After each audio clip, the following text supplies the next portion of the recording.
Chai! Ụwakele nọ n'ime ya oo. Ọ na-ewute. Ana m otu nwanne anyị nwaanyị akpọ m na fon si m nwaanyị mba nnọọ nza. Ya sị m gbara akụkọ na tụwara ya ụmụnne na ọ nọtụgharị okwu ya nọ nyuo ya wee ya in and out na ọ nọgwadele ihe kpatara na ya ga-eji ya ga-eme ihe na ugbo ene ya chọrọ ime. M sị nne m ele ihe ọgwa m ihe ọ. Ya sị m ya atala ahụhụ na nwamba na ya atala ahụhụ na ya ahụ na shege na mama ya na papa ya nwụrụ mgbe ya dị only 2 years nọ naanị ya ka ha mụrụ. Ha nwụọ the same day ka mama ya na papa ya nwụrụ na accident n'ime the same accident nọ naanị ya survive. Elie mme na mpa ya ma onye ha nọ na picture ya ahụ ka ha. Ọ ya ka eliwekwere mme na mpa ya lechaa 2 years ka ya dị ụmụnne papa ya jụ na ha agaghị akpọ onye kpoziri na ọwụ nwanne mama ya. Nwanne mama ya ha ejie hụ ma gbara ka ọ gachi shie ya ọnụ n'ala kpekpuru kpemkpemkpem mee ya gwọ fenti ya fọ elekwe ili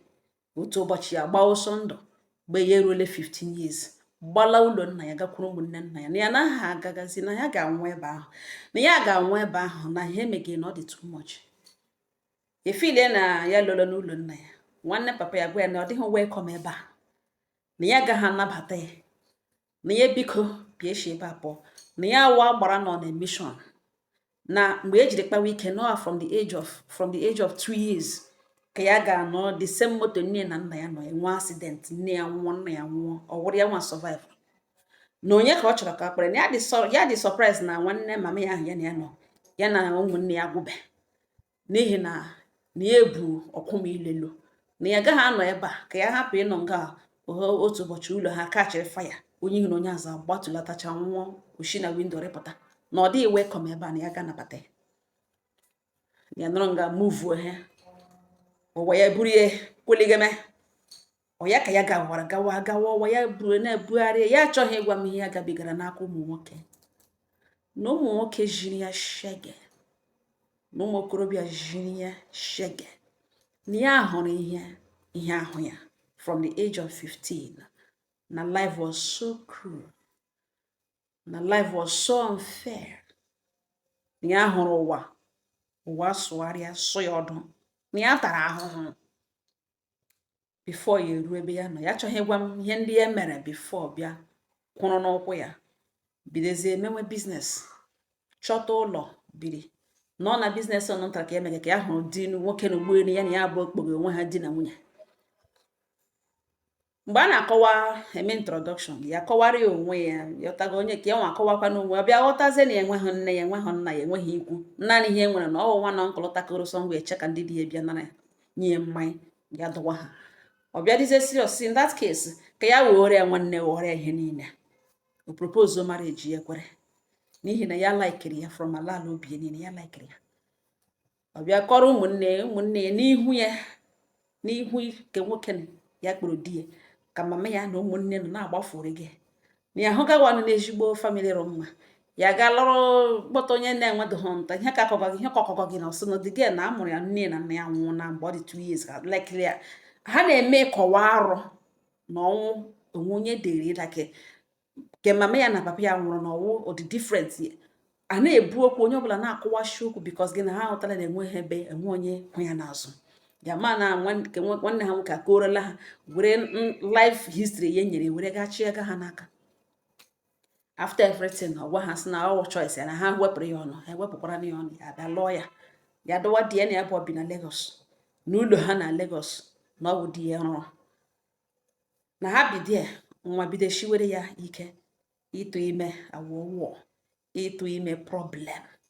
ya eme everything nwa ihe niile nwoke agwawazie na ọwụ ndụ ọjọọ ya ebiri na ya kwesịrị ịma na ya wụ na ya kwesịrị ịma na onye ya gara aga lụrụ na ọ public toilet na o metụkwara n'obi ịkpọrọ esi ga-echeki akpa nwa cheki ịgba ga-amụkwa nwa na ya useless rụ onwe ya nga ya na-achọ ịsurvive. Ya jụọ dị sọ gịnị ka o kwuru ya mgbe ya na-achọ ịsurvive ọwawo ya dị ya CS ọ ya ka ihe a niile na-eme. Mana before di enugbu abịara na enwere somebody ya na ya bụ ọnụ na the guy like the guy, mana ọwụ mmadụ young man wụ onye gbatara isi gbaa si n'elu ụwa na ya gaghị abata, na ya bata ya edenwe aka na ugbujie ya. Mmadụ young man ekwechiri n'iti akpa okpe na fon ọ ga-agowe na ọwụ na ya bata n'ikere ya ga-ame na-etretu ya the pressure abịadị too much, the woman dị too toxic. N'ọwụ ihe sere ya na ya abụọ, mana ha ka na-akpọrịtakwa na fon na-ekelekwe, mana because of ya na ya bụ enweghị future ya n'ọrụ onwe ya, ọ gawara onwe mere nke ugbo ejiri batakwa ya nabata ya. Ọ bịacha ọ na-agwa ya si na-enye ya advice na because ya na ya bụ esela pụtakwa na ha bụ enemies na ọkwọma na ya mana ọ mụrụ ya laikiri ya ya sị nọọ ụmụ kọlụ ndị ahụ ihe ọ na-akpọ ọkpọ na-agwa nye advice na enweghị anything, enweghị anything gara wrong. Ya na-achọrọwakwa nwa ya, etu nwa ya mbiaka, etu nwa ya ebe niile, etu nwa ya ka elu n'ala ha, na-etu nwa ya etu ya sọ n'ime ọcha ka nwa na-etorogawa. Nwanne di ka di etoro mmadụ mata oke nwaanyị abịakwute ha bụrụ ngwongwo ya na ha na-ebi ka ya bịara nọtọrọ ha bịa na ịga tọnụzi ụlọ etu living hell. Nwanne nwoke na-atụlakwara na ya bịa ripọtọrọ ihe nwanne ya nwaanyị na-eme, ụgwọ wee sị na ọhụhụ na ọhụgadị first na ya megide privilege abuse na ya nọ na amụhụ nwa ya. In fact ya mmadụ hụ ya nọ ya just regret child, ọ na-abịa na-agwa ya like ha etimo ya na nwanne nwa etimo mee ya. Nwanne nwaanyị pụta ya sị na nwa kwesịrị na-ebe ebe a. In the first place ihe ya bịara nwaanyị kwesịrị, nwa agbọghọ kwesịrị visiti nwanne nwoke lu, ọ na-akọ ekwugharị nwa na-apagharị nwa, ọ gaga wuru okpochi bịa nke na ịga na imagine na onye claimụrụ nne na nna ya the age of 2 years na this wicked world ka ya nọrọ nne ya nwa na the same office na ọ sọm ụfọdụ ndụ na-adịghị mma ibi ya sị ya mere gịnị survive that accident sef na dị sure na ya wụhụ agbara shi na another planet. This lady ga-ekwuge ọnụ ya tuo ya dị ele ihe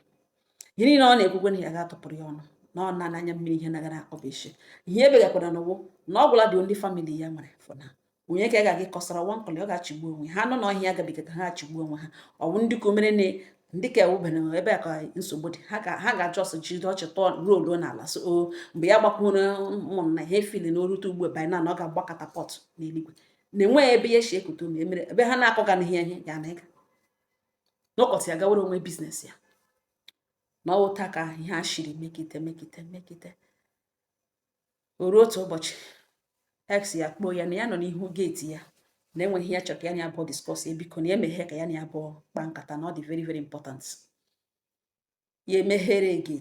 geeti jụọ ese onye nyekwara na adreesị ebe a, kedu otu o shi mara this place. Ọ bụghị ese ọkpọ mana ya lụọla di na o kwesịghị ịbịa ebe a na ọ bụ ihe kpatara na o ji sị ka ha wụrụ friends na ihe awụrụkwa friendship ya agaghị like ya na ya alụọla di na ole ihe o nyegide nsogbu na mmanya ekwe ahụ ụmụnne ya ekwe anabata ya na ya alụọla di ya. Ex ya jụwazi ese ebe ugbo ọ na-anabatara na ya si yes ajụwa ese ọ dị sure na anabatara ya sị na ọ dị sure na anabatara ya si yes. Ọgwawes na ya chi sure na ọma ihe ọ nọ n'elu ya.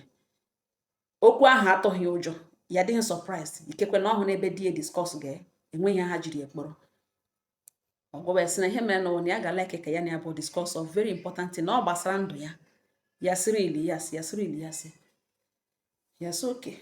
ngwa na ọ bata ọ ga-anọkwa inside na ọ gaghị abata ya. Ọgwa esele ihe o mere oghere ụzọ bawazie because ụzọ ebe eshipụta karịrị walk straight to sitting room and enwe onye nọ ya ifu nwanne di onye ihu di ya agala business ya, nwanne di ya agawala ebe ọsọ ya gara achọga ọrụ. Ọ bata wụrụ oche dọrọ ọdụ na sitting room before ịmara sị enye mmiri ka ya ṅụọ ebupụta mmiri nye si ya bịa pụwa na ihe ọbịa ije ọbịa ebe na ọ ga-achọpụ ya na di. Ọgwa wee sị na really ọ na-achị omecha ọgwụ wee sị ọkwa ma ya hụrụ ya n'anya na ọkwa mana enweghị esigara enyi ya abụọ n'ọkwa dị ashọ na enweghị esi kwa ma ụma ya jụọ esi ihe ọ ga-anọ n'ụlọ di ya ọ bịara n'ụlọ di ya biko na ọ gịnị ihe ọ chọrọ egwe ya ọjọọ gohere kwaga gị na gate batawa na ọ biko ya ga-akpọkwa di ya na fon ya ewelite fon ka ya kpọọ di kpọga di nọmba di ya na here nge ex eshiri shilerute anya n'ụkwala si amaghị ihe ya nọ n'elu ya. The whole thing abịa dịwa ya off n'anya. Ọgwa wes ọsị gịnị ex ya gwa wes na ọnwaghị ihe ọ nọ n'elu ya. Ya were ha fon kpọgide di kpọwazie nwanne di ekweghị pik kpọgide nwanne di ekweghị pik kpọgide nwanne di ekweghị pik. Ọ ya ka ọ bịa jide n'aka nara ya fonu deruo ya ala si ya na ihe ya bịara Ngalugbo Ene na ọgwụ otu ịhụnanya na mmanya regret a lot of things o mere na enwere ihe mere na ndụ mmanya o ji ya amaghị ebe dị mgbanwe jiri shi everytime mmanya na-ajụ ya esi ya mmanya na-agwa ya na ya chọrọ itend apology na ya etuteda gị na ọ na ọlụbeghị di na ya kpọta ya na ya ga-anabata ya ya ama ihe butere the sudden change ebe mama ya nọ ya gwakwana mama ya na the girl na ọ lụọla di na ihe ya batụlụga mgbe ya na-akpọ ya midnight ya kpọọ ya n'ebe na ihe ya batụlụga na mmanya echegharị ha ntị ruo mgbe ọ lụrụ di no problem mana ya nọzi Chineke na bọtara ya bred ya na ya nọ fon ya ringi onye kpọrọ ya ọrụ di ya kpọrọ ya na fon wee gwa sị na ya na this girl ebiele 3 years ọ nwebedị any sign of ịtụ ime ma ọ fọzikwa ịmụ amụ na enweghị any sign na ya hụgade hope na ọ ga-amụ nwa na ya nwa useless the girl before ya bịa lụrụ ya na ya sịdọ ngịrị segere ya na this girl wụkwara nwunye ya gwa sị enweghị ihe segere na ọ mama ya bụ onye na-anabataghị ya na ya likere the girl na enweghị ihe problem segere ha na enweghị ihe ọ ga-asọ ihe ma enwekwara ihe the girl mere ya na ọ na mama ya nabatara mmanya na-enye nsogbu mmanya dị very very stubborn mmanya dị difficult human being na mmanya chọrọ ya ụkwụ ọsọ ma ọ na o nwere ndidi ya na ya bụ na ijikọ aka defeat mmanya mana o nweghị ndidi ọ sị na ya achọghị ịnọ bad book nne di na ihe o jiri na ọ dị girl walk out na ọwụ ya nwa na ihe ya gwaga di ya jụwazi esi ya chọrọ ya back ya si yes na ya chọrọ ya back di ya gwawa sị na enwe mgbe ya ga-ebilite ugbo na ya na-edivorce nwunye people ga-asị na ya divorce gị because of na ọmụghị nwa na ele otu ya nwere ihe ya chọrọ suggest na ya ga-enye adreesị ụlọ na ọ bịa n'ụlọ mee ka sure na o dinara nwunye ka ejide ya na ya abụọ o jide evidence ka ahụ ihe ya ga-eji n'aka si ya pụọ n'ime ndụ ya mana ya chụpụ igbo a ga-asị na because of na ọ mụrụghị ya nwa ya jụọ x ya sị na ihe n'ugbo okwu ga-aga n'ugbo na o ji evidence yes a lot of evidence ya ọ gbagere ya voice note ya na-ege ebe di enyere ya ọfa na ọ chọrọ ka emee like this ya x ya jụọ ya sị na elekwere ihe ga-akwa nke ọgwawesị ya ga-enye ya 2 million naira ọgwawesị 2 million naira na ọ dị small na ọmụkwa ihe o menere na ihe awụ nwatakịrị ọrịrị elu ihe nwa ya gara ịlụ ọ garịa ya elu ya nọcha ihe x ya kwuru iji upgrade the amount finally ihe niile end ya na 3 million naira the next one o shihere na ọ bụ evidence na ihe ya bịara Ngalugbo Ene emere ya ka ọ dịka na ejidere ya na ya bụ na ọ ga-atụpụ ya eji ya sịrị ili ya sị ike agwa ya jụọ ese lekwa ihe o ji agwaga ihe n'ugbo ya gwa esi ihe eji agwaga ya wụ na ọ bụrụ na ọ ga-apụtawa n'obiọma without ya agaghị anọ because ọ ka nọ n'ime marriage and ya receive only the money ya chọghị imetọ ya chọghị ihe ga-egbu aha ya na ọ bụrụ na ọ ga-apụta seek for divorce na ya ga-ewecome ya na nke nwoke eme ya ka ọwụhụ because of ọmụhụ nwa na ole otu ha ga-eme ya bịara ka ya na ya bụ reason ya ma ọ ga-eji aka gwa ke nwoke na enyi ya chọrọ divorce because according to di ya gwara sị na ya na-alụgazi severally ọ gwa ya sị na ya alụla di ya na ya ga-anwụ n'ụlọ di nọ ihe according to di nọ ihe ọ na-agwa di and di ya si awụghị onye na-akọ nwaanyị ihe na ya nweghị otu ọzọ ya ga-esi achụpụ ya and ya chụpụ ya just like that a ga-ajụ ọsọ gịnị ka o mere ihe niile ga-abịakwa because of ọmụhụ nwa na-achụ nwaanyị because of ọmụhụ nwa so na ọ ga-agagwanụ di ya hapụ ị na-agwa ya dat na ya ga-anwụ n'ụlọ di na enwe ebe ya gaga ma ọ ga-apụta n'obi ọma na ya ga-anabata ya echeghị ya jụọ esi oke elekwana ihe ga-awụ evidence because ọ nara na 3 million ọ chọrọ ireceive evidence gosiri na ya na ya abụọ etige ka vidio teni ya naanị ya ma otu ọ chọrọ isi wepụta the evidence na-ele ihe ọ ga-ejikwa n'ihe ya as evidence ya gwa ya sị na ya nyere ya option izada na ya nwa gara aga gwa di na ya na-alụgazi ya chọrọ divorce ọ ha create evidence ya ga-enye atọpụtazie ya eji ya si ihe mere n'ụwa na ọ ga-abịa lawa ka ya eche na enwere ihe ya na-enotisi na enwere ihe ya na suspect ka ya pụta na ya achọghị ịpụta just like that hapụga di off the hook enwere ihe ya na-enyo ka ya nyote datin na onye to ya time na ọ gwa ya that na ekweghị emeghere gate or something na ya ga-abịara ije ahụ na ọ ga ya ma onye ọwụ na ọ ga-asị oke na onye to ya time, but then enweghị ya n'idiri ime sojo spy camera mantọra di ya na bedroom ya, mantọ na kitchen, mantọ na sitting room, gwazi di ya na ya chọrọ ime travel na ya chọrọ ime travel ya ga-anụtọ ka ya ga-emete nwanne mama ya esemokwu anụ n'ekiti ya na ya bụ ka ya rịọkwa n'anya di ya so okay no problem. Ya buru ngwongwo mee ka ya mere travel pụwa.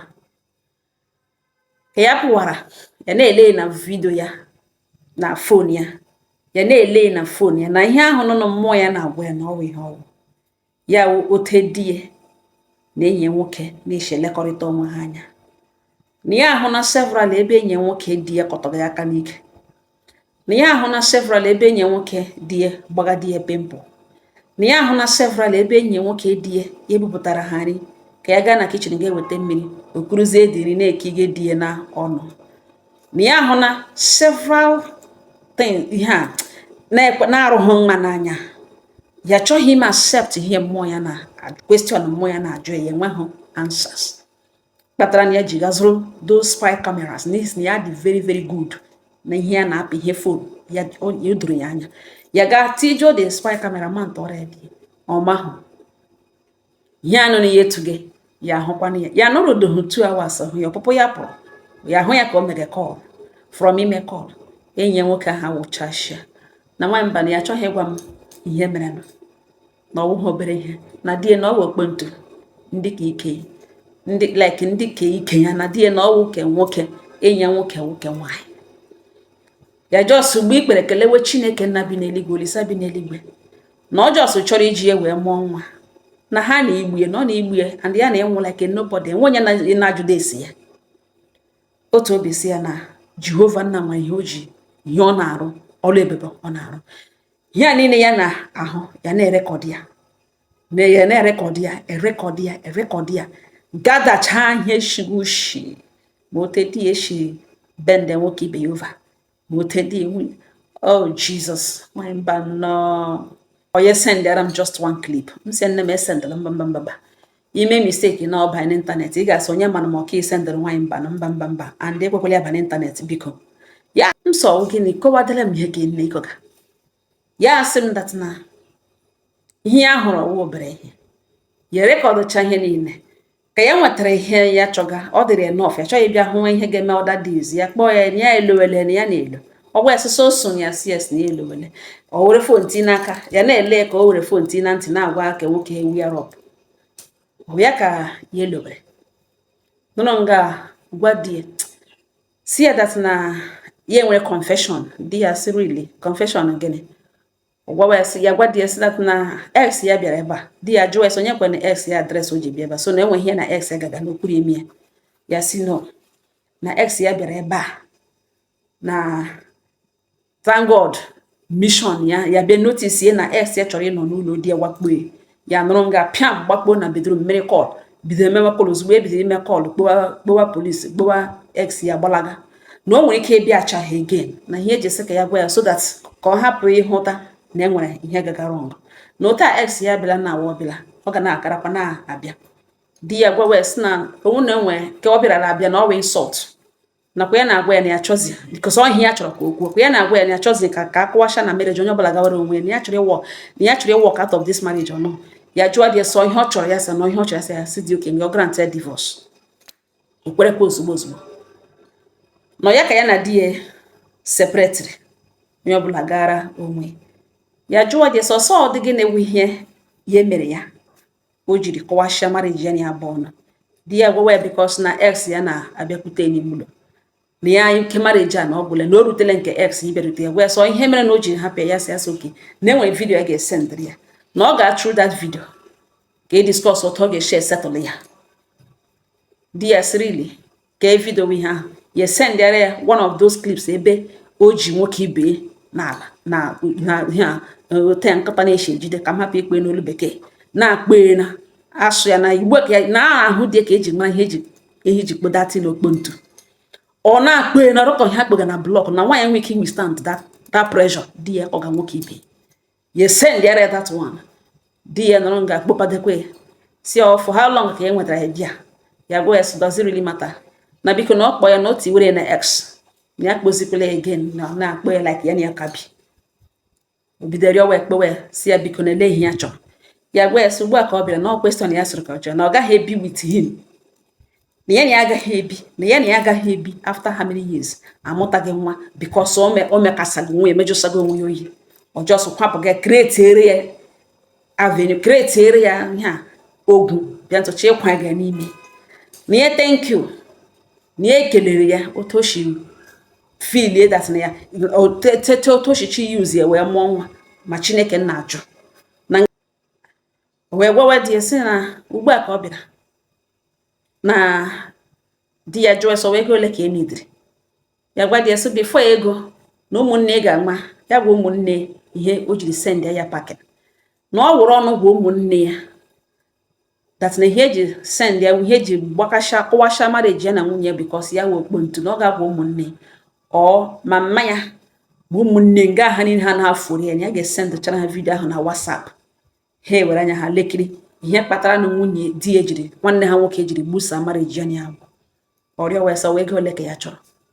na ego ole na ọ hapụga ihe na gị gwa ụmụnne mention the price oke ka enye 5 million ya gwa ya sọ how cheap ọ hụtaghị n'akụkọ na ihe bịa bill na ọ bọdakwala ibi etu nwunye because na ọ ma onye ya wee enweghị base mgbe ọ matara ya na ọ bọdala nye nwanne nwunye ndụ nsogbu ibebe etu nwunye and ọwụ naanị ya ma gbasara ihe nugbo ya na akpụrụ na ọhịa ya sị ka ya gwa na ya gwagodo ụmụnne first ka ebido from there na ya kpọọ nwanne ha jụọ ha sị nwere ihe nwanne ha nwoke gwara ọsị gịnị ọwụ na ha agwaghị ya na o ji ọnụ ya gwa ha na ha ya wekpo ntu and ọhịa eji chọpụta nwunye because enwe ọgbaghara ya na nwunye na ya ga-esend wara ha the video na ya nọzi mma ka nwoke akpọ ya na phone si ya na ele ebe ya na ya jụọ ese ihe o kwesịrị ịjụ ya ajụọ nwaanyị mụrụ nonsense ajụọ nwaanyị mụrụ ihe na-eshi ushi chọkwa ka a nọrọ n'elu ya bịa lewe anya n'ihu na ihe o jụrụ ebe ya na ihe o kwesịrị ịjụ ya ọka ọ bịa gbuo ya the woman ọsọ wee ihe ekwe akpụga ka ya si ya sorry na ya ma na nwa ya wetarala ehi nwere dị otu ahụ ya gwa ya so oke nwa ya wetarala ehi nwere dị otu ahụ na ya na ya abụ enweghị okwu na ya na ya abụ enweghị okwu kwa hụ na ihe mere na ya na nwa eji ihe ebisi ese ya gbanyụọ fon na ntị ka ada akpọpadekwe ka oke eshi n'ụlọ ya na ke n'ụlọ that time bịara bịakwutere akpọpadekwe ya gwa ha sị na ya nọ na ihe ha kwugezi na okwu na onye ọbụla kwugezi sibi ka eweli iwe wepụtakwala okwu wetu obi a ga-emeji na otu ha esharịọgazi ya dịzi sef ka ha dị awe na nwanne ha nwoke ọwụ ihe ọwụ ya gba nkịtị na ya enye na-ebi ọ na-agwa ya dat na ọ dị too much na eregodo ụlọ ya na ya ga-erezili that amount of money na biko na ọ nọzi na bagen na ọ ga-esetụlụ ya na ọ setụlụ ya onye ghara ego ahụ ya hapụrụ ya kọntrakt na ọ wee ba n'ugbo ya gwala korokotom ebe ya na ọ ga-etuteli ya and na ọwụghị naanị ya ma about it and ka ya shidi ya pụta ya na ex ya gara meetie mama ya arịọkwana ya ọtọ ọsọ ọ ga-arịọ ya dị very sorry for everything ya gbagharakwana ya because ọ wagadi nwa enweghị ya ma ya ga-eme ya gbaghara ya because of ex ya na enwe onye ọ ga-awụrụ ya eme ihe ahụ nọ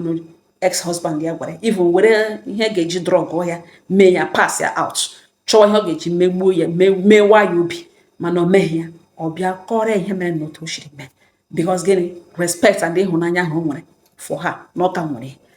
nọ n'ihi ka eji gbagharakwana ma mme ya na ya na ya abụọ na-anọzi together nọ ya nwere ex ya gwara ya si ya hapụga ihe ndị aka this man bro ya gwa ya si ya chọọ ya chọrọ ịhafụ kọntrị ya na ya enweghị ike ime na ya nata this money ya were gbawado na ọ ga-enyerịrị ya exact amount ya kpere ahụ n'ọhịa ya ga-ewu na m jụta elu unu so ebe ọ machara mata problem ya na ya gbaghara na ekweta because of ya na ya abụọ wụ di na nwaanyị ya na ya abụọ wụ di na nwaanyị for some time ago na ya biko gbaghara ya na ewetulata aka mana ego ya bill ya nyere ya na oregodo ụlọ ahụ gaa na village ree ụlọ ka na ọ gaghị akwụcha and ya gwara m onye ha ya nọ ma ifu na village meeting ya na grupu ha na WhatsApp na ha gara enwetacha the video na ya achọghị ịma ya na nwunye ya tọkọ aka ọnụ setụlụ ya na ọ wee ebe a ka okwu nọ na because ha metọrọ ya na ọ plantịrị ya ihe ọ ga-eji disgrace ya bịazi ugbo na-agwazi ya na ewetu aka ya gwe ya gwe ya ga-emeli na ya chọrọ idewe na street na ọ wee bobi na ọ ga-ere ụlọ ara ihe niile kpa ya ego maka ụmụnne m ọ wee baa ka okwu nọ ọ sị m jụọ unu na o nwere onye nọ ngalugbo na-egasị ihe ya mere ya emeteghị ya na ọ ya deserve ya na o nwere ebe ya shiri mee ihe ọjọọ na ga-elecha ihe na ugbo na-ekpe blackmail na ọwụhụ blackmail no settlement na eleghị unu nwere we na unu kwetele ya na ngalugbo gị were kwana akụkọ ya were mere ya akụkọ were mụrụ adụ were dụọ ọdụ were mụrụ akụ ụmụnne m otu o si gbotoro m ya otu m si bịa gbotowara ya unu enwe nnọọ ihe unu gwara igwe unu si agbaghara hapụga ihe niile dịka ex-boyfriend ya na ya abụọ abịachila together she suggest ya na ọ hapụ ya bụrụ ụwa gawa unu si ya mee ka unu sikwana mba ya nara the money n'ihi na ọ si ya nara the money ya ga-ahapụ country for her own safety na enweghị nne ebe a ya enweghị ikwu enweghị ibe ọ sị eleghị unu suggestri enwe nnọọ ihe unu si ya mee ma eme n'ọnụ ụgwọ ya ọ ṅụọ ha nọ m n'ọnụ udo dịrị unu